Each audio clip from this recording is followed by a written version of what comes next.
Yeah, first off, here with Freddie Hicks and Caleb Fields, man, just extremely proud of these guys. All the credit goes to these players.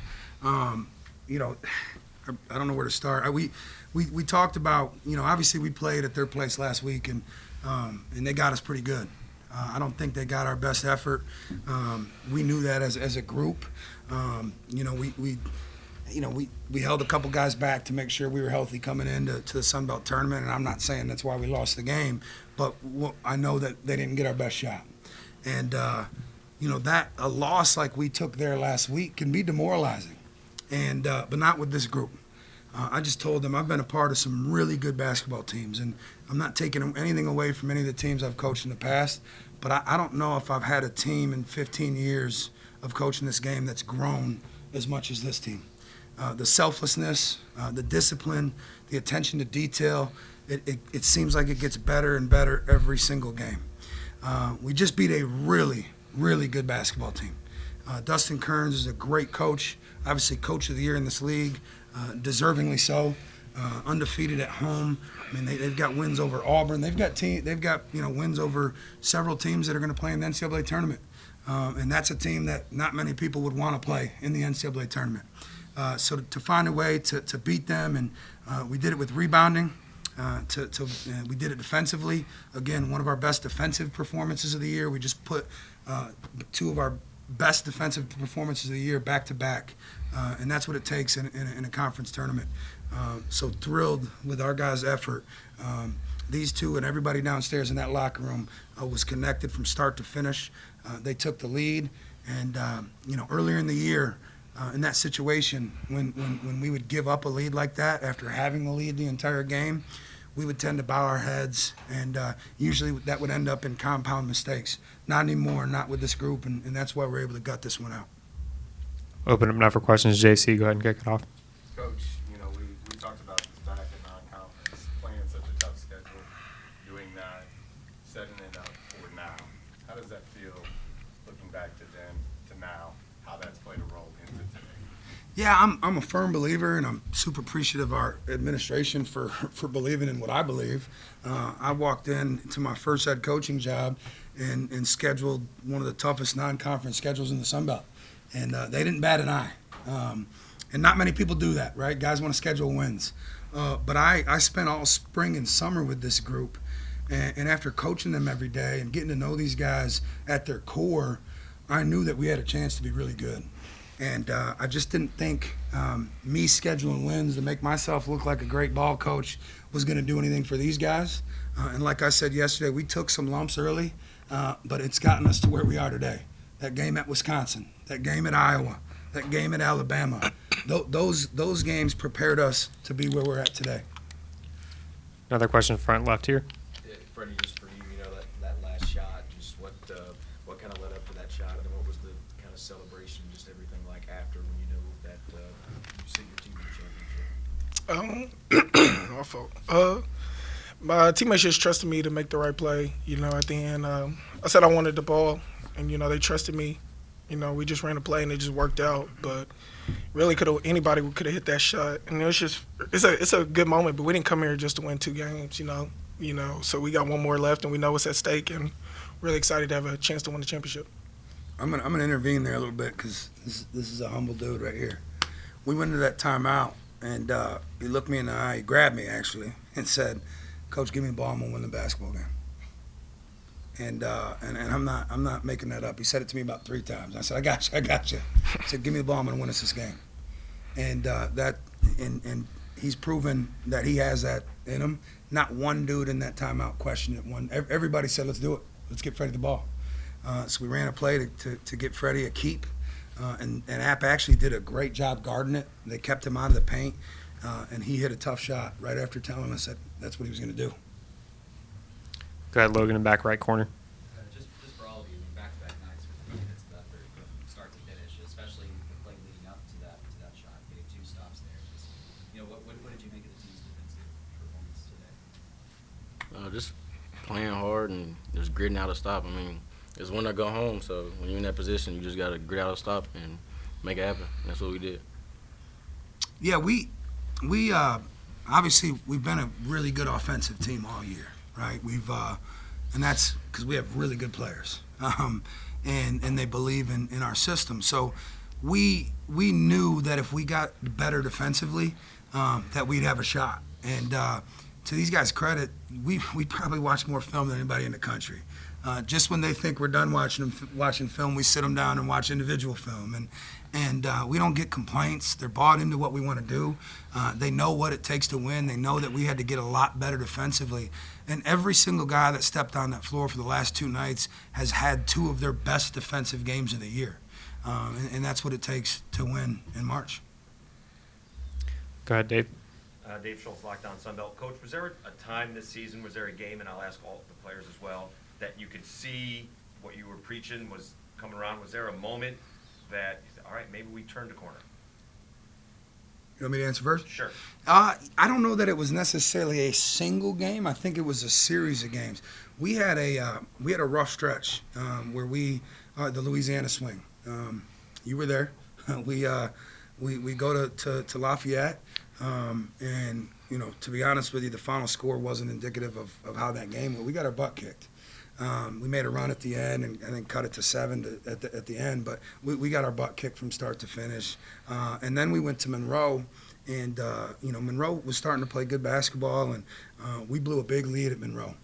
And when we came back from that, we had a total buy-in from everybody.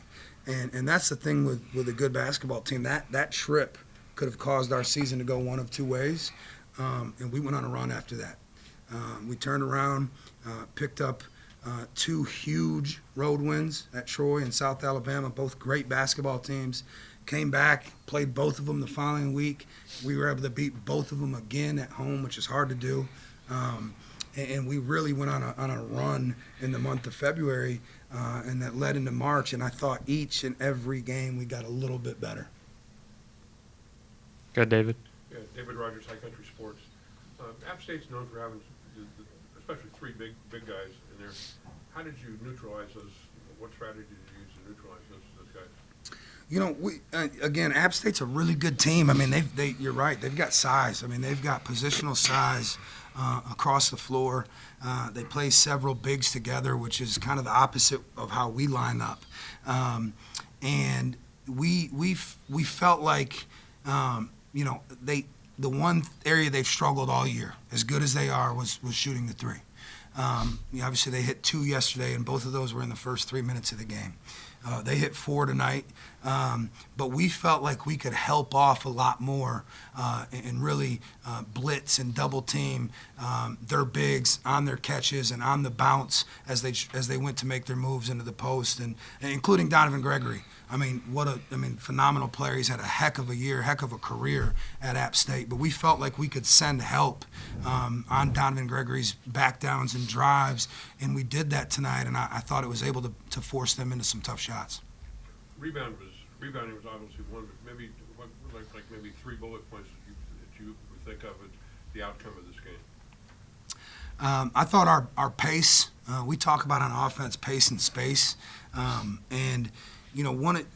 There's obviously a bunch of different ways to win basketball games, and App won the league. I mean, they were the best team in the league all year long. But when you play with multiple bigs at the same time, when you play a team like us that spreads it out with guards, there's going to be mismatches for us offensively. And we tried to exploit those mismatches. We tried to get switches for Caleb to have a big on him. We got that several times, and Caleb was phenomenal when a big would switch on to Caleb, getting downhill, finishing at the rim. Those switches would oftentimes lead to Freddie having a small on him in the post, so we would punch the ball to Freddie. He got a lot of at-the-rim looks for us and big-time plays around the basket. And then, again, the defensive end, I thought our deflections and being way more disruptive than we had been all year. I think those were the 3 keys. Go ahead, Dave. Caleb, you guys have had 3 huge wins over the last month or so, and Coach mentioned the Troy game, national TV, senior night for you, and this one. Explain the difference in the feeling of those victories and how it's built to get to this point. I mean, Troy was obviously a big win. I mean, it was on national television.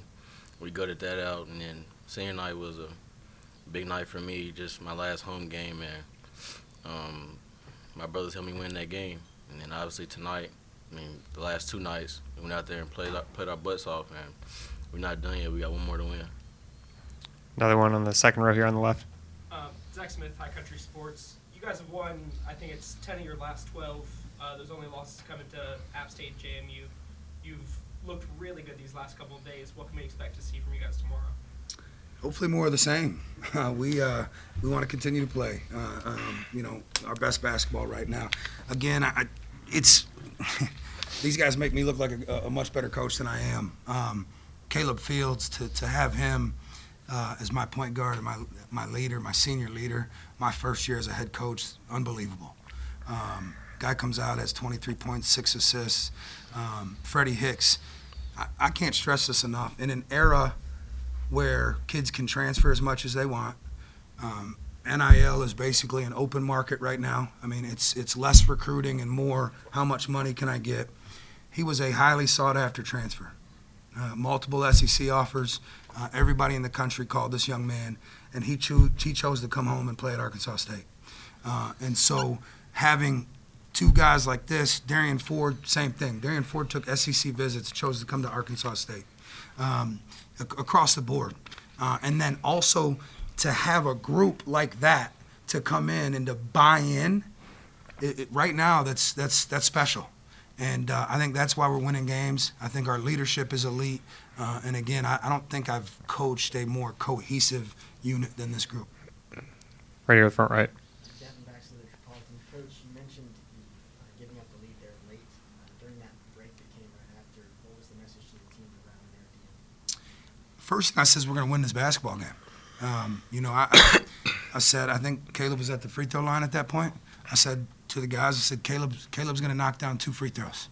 And I knew he would because he deserves it. The work that he puts in, this dude represents our university, the state of Arkansas, the city of Jonesboro, and our program in the best possible way. He does everything the right way.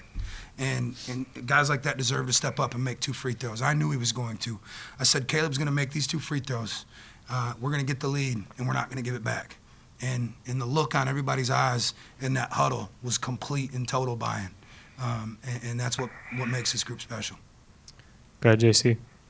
Freddie, I want to ask you about the play of that senior Caleb Fields, knowing the condition he's been in physically and everything, for him to have the type of performance that he's had and the way that he welcomed you into the program. Yeah, as soon as on my visit, he was there. He was one of the first guys I met, and he's been very welcoming. And he's a selfless dude. He's been hurting, battling injuries all the time, and he gives it. He gives it to us. Gives us his best every time. That's just the type of guy he is. With anything, we know he's a little banged up, but he said he's gonna do it for us.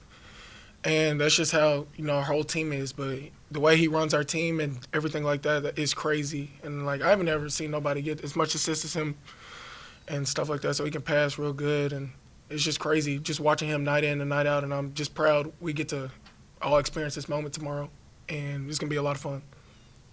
Question second row on the left here. Caleb, you had a sequence there in the second half where you were just unstoppable. You had, I want to say, 7 or 8 points in a row. What were you seeing just there in the second half? They were going under my screens and, just sneak opportunities to go to the goal. I really don't care about scoring. I just want to get my teammates involved, but they take that away, and I got to score the ball. So just seeing what's open on the floor and taking advantage. And then last question, Dave. Freddie, any idea the last time Arkansas State was in the NCAA tournament? I think I got an idea probably. We hear about it a lot. The last time they was in it is tonight, right now, today. So we really excited. But the last time they were in it, when my dad was here, and we looked to do the same thing they did.